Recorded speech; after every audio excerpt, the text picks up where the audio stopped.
भारत के प्रथम अंतिम गवर्नर और गवर्नर जनरल या वायसराय के बारे में बात करना है। खूब बढ़िया से देख लीजिए इसको, ताकि यहां से गलती ना हो। यहीं से गवर्नर देख के जाना, अगर देख के जाना होगा तो इतने में काम हो जाएगा।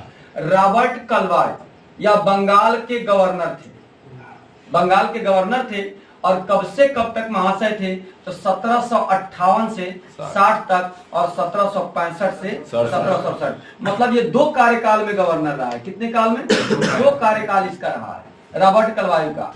और यहाँ पे अगर हम बात करें दूसरे व्यक्ति का, तो एक और फेमस व्यक्ति आएंगे, वारेन हेस्टिंग, और यह बंगाल का गवर्नर था। बंगाल के प्रथम गवर्नर जनरल भी थे ये, यानी बंगाल का प्रथम गवर्नर जनरल कौन था? Warren Hastings. और ये देखेंगे कि 1772 से 1774 तक रहा, और फिर 1774 से 1785 तक रहा। मतलब कि 1772 से 1784 तक ये क्या रहा? गवर्नर था बंगाल का, नहीं बंगाल का सिर्फ गवर्नर था। और उसके बाद से देखेंगे 74 के बाद 1785 तक ये क्या रहा? बंगाल का गवर्नर जनरल रहा, गवर्नर जनरल रहा। इससे पहले सिर्फ गवर्नर था। ठीक है, तो ये पॉइंट आप ध्यान दीजिएगा। अगला हम अगर बात करेंगे लॉर्ड विलियम बेंटिक के बारे में बात करेंगे, तो यह एक ही कार्यकाल रहे हैं 1828 से 34 तक। और बंगाल का एक गवर्नर जनरल था और भारत के प्रथम गवर्नर जनरल थे। ये बंगाल का प्रथम गवर्नर जनरल था और ये भारत का प्रथम गवर्नर जनरल था। यानी कि बंगाल का प्रथम गवर्नर जनरल वारेन हेस्टिंग और भारत का प्रथम governor general Lord William Bentinck. तो ये बातें याद रखिएगा। लॉर्ड कैनिंग के बारे में आप जानते ही हैं, इसने विभागीय प्रणाली की क्या किया था? शुरुआत किया था। विभागीय प्रणाली की शुरुआत किसने किया? लॉर्ड कैनिंग ने। और याद इसके बारे में देखिए, भारत का प्रथम वायसराय। अच्छा, बड़ा कॉम्बिनेशन है ना इसमें, देखिएगा। बंगाल का गवर्नर, बंगाल का प्रथम गवर्नर जनरल, भारत का प्रथम गवर्नर जनरल, और यह भारत का प्रथम वायसराय। सारे आपको एक ही जगह मेंशन है, एक बार ध्यान से देख लेंगे, गलती नहीं होगा। ये मत याद करना, मत करना, आएगा तो देखा जाएगा, लेकिन याद के चक्कर में पढ़ोगे भूल जाओगे। लेकिन याद कर लोगे तो थोड़े से कुछ चीजें जब हार्ड आती हैं तो उससे सॉल्व करने में क्या हो जाती है? आसानी हो जाती है। तो एक अपने दिमाग से देख लीजिएगा इसको। चलिए भैया और देख लेते हैं क्या है इसमें। और भी कुछ 2 महारथी हैं आपके, ठीक है, और है ना, अभी और है, ठीक है। चलिए यहाँ पे थोड़ा सा और देख लेते हैं क्या कह रहा है। अब ये देखिए, लॉर्ड माउंटबेटन, लॉर्ड माउंटबेटन अगस्त 1947 से जून 1948 तक रहता है और स्वतंत्र भारत के प्रथम गवर्नर जनरल। ये भी एक आपके उसमें जुड़ गया, यानी यह स्वतंत्र भारत का प्रथम गवर्नर जनरल था। अब भारत का प्रथम गवर्नर जनरल कौन था? Lord William Bentinck. और स्वतंत्र भारत का प्रथम गवर्नर जनरल कौन? ये दोनों पॉइंट एकदम एक दूसरे से सटा के रखें, ध्यान दीजिएगा। और यहाँ आएंगे सी राजगोपालाचारी, और यहीं से अंग्रेजों का काम खत्म। और जून 1948 से जनवरी 1950 तक, यहाँ देखिए जून 1948 तक लॉर्ड माउंटबेटन था। और इसके बाद कौन आता है? सी राजगोपालाचारी। और स्वतंत्र भारत के प्रथम तथा अंतिम भारतीय गवर्नर जनरल थे, क्योंकि इनके बाद फिर गवर्नर जनरल नहीं बनाए गए। यानी स्वतंत्र भारत के प्रथम तथा अंतिम भारतीय गवर्नर जनरल थे। अब क्वेश्चन कैसे पूछेगा कि स्वतंत्र भारत का प्रथम भारतीय गवर्नर जनरल कौन था? राजगोपालाचारी। और स्वतंत्र भारत का अंतिम भारतीय गवर्नर जनरल या अंतिम गवर्नर जनरल कौन था? तब भी सी राजगोपालाचारी। इतने पॉइंट क्लियर है? चलो भैया थोड़ा सा और देख लेते हैं। और संविधान सभा से महत्वपूर्ण तथ्य जो भी बनते हैं फिर एक बार देखते हैं जो हमारा छूट गया था। क्लियर? ठीक है। कह रहा है कि संविधान सभा के महत्वपूर्ण तथ्य, कुछ वहां छूटा था, यहाँ मेंशन है। पहली बैठक होती है 9 दिसंबर 1946 को। और अस्थायी अध्यक्ष कौन? अस्थायी अध्यक्ष कौन? डॉक्टर राजेंद्र प्रसाद। संवैधानिक सलाहकार किसे बनाया गया था? BN राव को। और संविधान निर्माण में लगा समय 2 वर्ष 11 माह 18 दिन। प्रारूप पर कुल बहस कितने दिन हुआ? 114 दिन। कुल कितना रुपया व्यय हुआ? 63,96,729 रुपये का कुल व्यय हुआ। कुल कितने वाचन हुए? 3 वाचन हुए। संविधान अपनाया गया कब? 26 नवंबर 1950। सारे पॉइंट क्लियर? अपनाया गया। लागू 50 वाचन क्या करें? वाचन बहस कितनी बहसें की गई? तो कुल मतलब जैसे मान लो एक बहस शुरुआत होगी तक 4 दिन 8 दिन 10 दिन 20 दिन 1 महीना चलेगा, तो वैसे ही तो कुल कितनी बहस हुई थी इस पे? 3 बहसें हुई थी, और यही होता है वाचन। ठीक है, अरे बहस का मतलब सब लोग पढ़ेंगे, उसमें की चीजों को दूर करेंगे, ये ऐसा है, ऐसा नहीं होना चाहिए, ऐसा नहीं होना चाहिए, इस बात का। ठीक है, यहाँ पे बात करेंगे हम, ध्यान दीजिएगा। अंतरिम सरकार, इट्स वेरी इंपॉर्टेंट, यहाँ से क्वेश्चन बनना ही एकदम तय है अगर पूछेगा तो। अंतरिम सरकार 26 अक्टूबर 1946 को बनी थी, और यहाँ एक चीज का आप अगर ध्यान देंगे तो कह रहा है कि मंत्रियों की बात कर रहा है, और यहाँ किसके पास कौन सा मंत्रालय था। अब बात करेंगे तो पहला JL नेहरू के पास क्या था? विदेश और राष्ट्रमंडल संबंधी मामले थे। वल्लभ भाई पटेल के पास कौन थे? सूचना एवं प्रसारण तथा गृह मंत्रालय था। और C राजगोपालाचारी के पास शिक्षा मंत्रालय था। और यहाँ पे आप देखेंगे लियाकत अली के पास वित्त मंत्रालय था, जोगेंद्र नाथ मंडल का विधि, अब्दुल रब निस्तार का रेल, और डॉक्टर राजेंद्र प्रसाद के पास खाद्य एवं कृषि मंत्री, और डॉक्टर CH बाबा के पास कार्य खनन और शक्ति मंत्री, और बलदेव सिंह के पास क्या था? रक्षा मंत्री। यही इंपॉर्टेंट है, बलदेव सिंह कई बार पूछा जाता है, तो जितने पे मैंने निशान मारा है उतना ही याद कीजिएगा, बाकी की जरूरत आपको है नहीं। नेक्स्ट, ठीक है, अब कहाँ पे नहीं हो गया, इसमें इतना ही है। 7 नंबर उतना ही था, 7 नंबर ना, ठीक है, आ जाइए 7 नंबर पे। कल आपको मैं देखता हूँ, हो सकता है तो कर लेता हूँ मैं यहीं पे स्कैन करके, और उसका लगा देता हूँ मैं ज्योग्राफी का, तो कुछ चीजें वहां से क्लियर हो जाएंगी हमारी। संविधान का स्रोत है, देखिए संविधान के स्रोत कहाँ से क्या लिया गया है, आसान शब्दों में है सब कुछ, जो इम्पोर्टेंट है वही। संयुक्त राज्य अमेरिका से क्या क्या लिया गया? उद्देशिका का विचार लिया गया, यानी उद्देशिका लिया गया। न्यायिक पूर्वालोकन, और बाबू यही तो पूछता है कि निम्न में से किन देशों में न्यायिक पूर्वालोकन है, तो विश्व के सिर्फ भारत और संयुक्त राज्य अमेरिका के संविधान में क्या है? न्यायिक पूर्वालोकन है, ये भी इंपॉर्टेंट है। और मूल अधिकार लिया गया है कहां से? संयुक्त राज्य अमेरिका से। और उपराष्ट्रपति का पद लिया गया है कहां से? संयुक्त राज्य अमेरिका से। और राष्ट्रपति पर महाभियोग लिया गया है कहां से? अच्छा, महाभियोग बाबू किस अनुच्छेद के तहत? 61 के तहत, बहुत बढ़िया। और राष्ट्रपति के बारे में किस अनुच्छेद में बताया गया है? 52 में बताया गया है, ठीक है ना। आगे बात करेंगे, ज्यादा नहीं, ज्यादा करेंगे तो यहाँ से हट जाऊंगा मैं। अगला बात करेंगे यहाँ से, देखिएगा कनाडा से क्या कर लिया गया? सशक्त केंद्र के साथ संघीय व्यवस्था, यानी कुल मिला के कह दीजिएगा कि यहाँ से क्या लिया गया? संघीय व्यवस्था लिया गया है। और केंद्र द्वारा राज्यपालों की नियुक्ति भी लिया गया है, तो इंपॉर्टेंट है, यानी केंद्र राज्यपालों की नियुक्ति कौन करेगा? केंद्र करेगा। केंद्र करेगा मतलब केंद्र ही करेगा, राष्ट्रपति के द्वारा कराया जाएगा, प्रधानमंत्री करके कराता है। तो यहाँ पे कौन जाएगा? कनाडा से। और उच्चतम न्यायालय का परामर्शी न्याय निर्णय भी कहां से लिया गया? कनाडा से। और अवशिष्ट शक्ति केंद्र में निहित होगी, यह भी बात कहां से लिया गया? कनाडा से। ये सारा चीज लुसेंट में ये दूगो तो मेंशन नहीं है, ठीक है, पतरकी में सारा नहीं है, तो इसको ध्यान रखिएगा थोड़ा सा। हर चीज आपको एक ही बुक में मिल जाएगा तो मार्केट बंद हो जाएगा ना, तो मार्केट चलाना है तो ध्यान देना पड़ेगा। आयरलैंड, यही से ना, चलो बाद में हटाते रहेंगे हम लोग, यहाँ देखेंगे। ब्रिटेन से क्या कर लिया गया? संसदीय शासन प्रणाली, विधि का शासन, मंत्रिमंडल प्रणाली, एकल नागरिकता। एकल नागरिकता अमेरिका से कभी नहीं, वहां पे दोहरी नागरिकता है। द्विसदनी प्रणाली, विधायी प्रक्रिया, संसदीय विशेषाधिकार, परमाधिकार, इतने प्रकार की चीजें आपके ब्रिटेन से लिया गया है। सबसे ज्यादा इंपॉर्टेंट है आयरलैंड के संविधान से नीति निर्देशक तत्व, राष्ट्रपति के निर्वाचन की पद्धति, और उपराष्ट्रपति कहां से? अमेरिका से। और राज्यसभा में कुछ सदस्यों का नामांकन की जो प्रक्रिया है, मनोनीत करने की जो प्रक्रिया है, वो कहां से? आयरलैंड से। और दक्षिण अफ्रीका से बात करेंगे तो संविधान संशोधन की प्रक्रिया लिया गया है, और राज्यसभा के सदस्यों का निर्वाचन कहां से लिया गया? दक्षिण अफ्रीका से लिया गया है। और आपके 2 देश बचे हैं, उनको देख लेते हैं आपका, ठीक है। चलिए यहां से रूस से, यानी रूस की जगह पे पूर्व सोवियत संघ भी दे देगा तो परेशान ना होइएगा।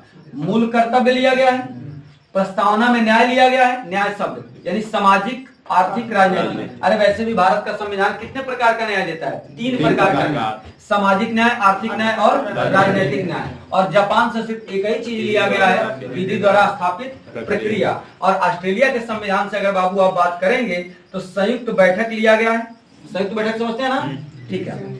और उद्देशिका का भाषा लिया गया है, और व्यापार वाणिज्य लिया गया है, और समागम की स्वतंत्रता ली गई है और समवर्ती सूची दी गई है। अच्छा, उदेशिका की भाषा ऑस्ट्रेलिया से, लेकिन उदेशिका कहां से? अमेरिका से। गलती नहीं होना चाहिए, मैं पहले बता चुका हूं।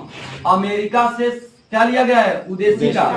और इसकी भाषा कहां से ली गई है? ऑस्ट्रेलिया से। गलती नहीं होना चाहिए। अब कुछ चीजें हैं यहाँ पे रिवीजन कर लेते हैं, देख लेते हैं क्या कह रहा है भाई। कह रहा है कि भारतीय राजनीतिक व्यवस्था में सर्वोच्च स्थान किसका है? ये ना कि राष्ट्रपति मार देना, प्रधानमंत्री मार देना। थोड़ा सजग रहना कि अब राजनीति की बात करेगा तो तुम कहोगे संविधान का क्या काम है इसमें? अरे भाई बिल्कुल संविधान है, वही तो सबको अधिकार दे रहा है। तो भारतीय राजनीति में व्यवस्था में सर्वोच्च स्थान किसका है? संविधान का। और भारतीय संविधान में आपात उपबंध लिया गया है कहां से? जर्मनी के वाइमर संविधान से। और राष्ट्रपति के विचारार्थ राज्यपाल द्वारा विधेयक को सुरक्षित रखने का उपबंध लिया गया है कहां से? कनाडा के संविधान से। ठीक है। और विश्व का प्रथम लिखित संविधान किसका है? तो यूएसए का है। लेकिन भारत विश्व का सबसे बड़ा लिखित संविधान किसका है? तो किसका है? भारत का है, इंडिया का है। कोई दिक्कत है यहाँ तक? इतने सिक्के क्लियर है जितना भी बताया। बस इसको ध्यान दीजिएगा कि रिवीजन होकर के यही बार बार रिवीजन कर रहे हैं, यही छांट के पढ़ते हो ना तुम लोग। हाँ तो भैया कितने सीट हो गई है भाई? 8वां 7वां है ना? 8 पे आ जाइए आप। 8 ये रहा। चलिए उदेशिका और प्रस्तावना पे बात करेंगे। खूब शॉर्टकट में थोड़ा सा डिस्क्रिप्टिव पढ़े हैं तो आपके लिए बहुत अच्छी चीज है ये। उदेशिका या प्रस्तावना थोड़ा थोड़ा लिखते रहेंगे, नींद नहीं आएगी आपको। ठीक है, राजा बन जाओगे काज मोबाइल चला के। पढ़ने बैठे हो, दिमाग नहीं लग रहा है तो जाके उधर आराम से बैठो। कहाँ जो तुमका माथा कपा रहा है यहाँ पे? पेपर है 10 दिन बाद, तमीज है ये नहीं। मोबाइल खोल के नीचे देख रहा, हम बकैती कर रहे हैं, हमारे पेपर है। उदेशिका या उदेशिका प्रस्ताव। अब देखिएगा सबसे पहली बात तो यहाँ पे सारी चीजें मेंशन है जो आप छांट के पढ़ते हो, यही तो छांट के पढ़ते हो ना आप। प्रस्तुतकर्ता कौन? जवाहरलाल नेहरू। यानी उद्देश्य प्रस्ताव किसने पेश किया था? जवाहरलाल नेहरू। अच्छा, किस दिन प्रस्तुत किया था? 13 दिसंबर 1946 को। अंगीकार कब किया गया? इससे ज्यादा पूछता है क्या तुम्हारे बुक में है? नहीं ना, तो छाटा हुआ तो है, क्यों परेशान होना है। जवाहरलाल नेहरू पेश करते हैं 13 दिसंबर 1946 को, और स्वीकार कर लिया जाता है 12 जनवरी 1947 को। ये वाला डेट बाबू हर लड़के को याद रहता है, यही वाला नहीं याद रहता है तो तुमको ये वाला याद रखना है। ठीक है, अगला हम बात करेंगे। और यहाँ पे देखिए थोड़ा सा स्लाइड को ऊपर कर ले ताकि भरपूर बात हो सके। ठीक है, भरपूर बात करना है। अब देखिएगा उदेशिका की विषय वस्तु क्या है, मतलब क्या है उदेशिका में?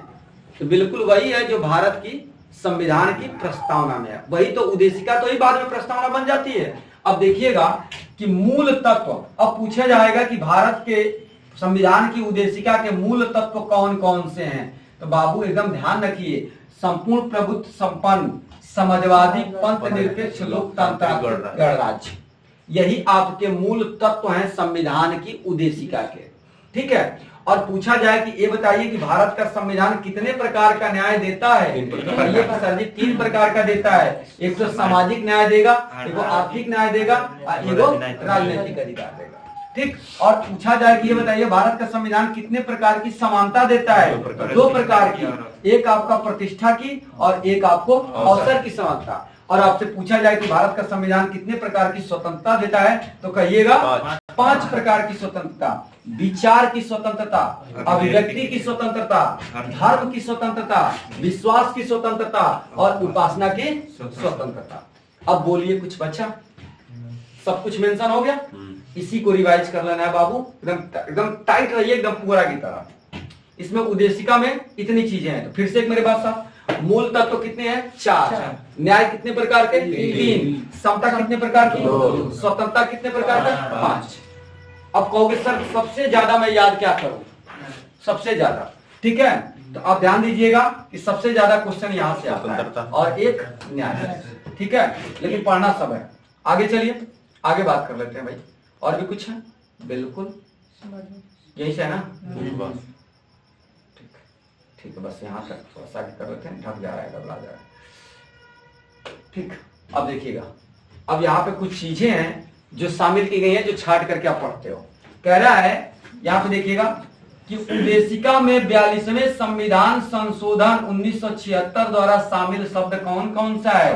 भैया जी, पंथ निरपेक्ष, अखंडता और समाजवाद।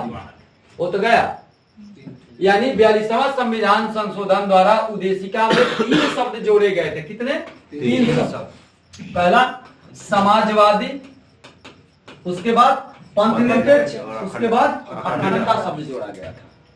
है कि नहीं? ये कमाल की चीज। अगला, अच्छा, उदेशिका पर, अब यहाँ पे देखिएगा, उदेशिका पर उच्चतम न्यायालय क्या किया गया है?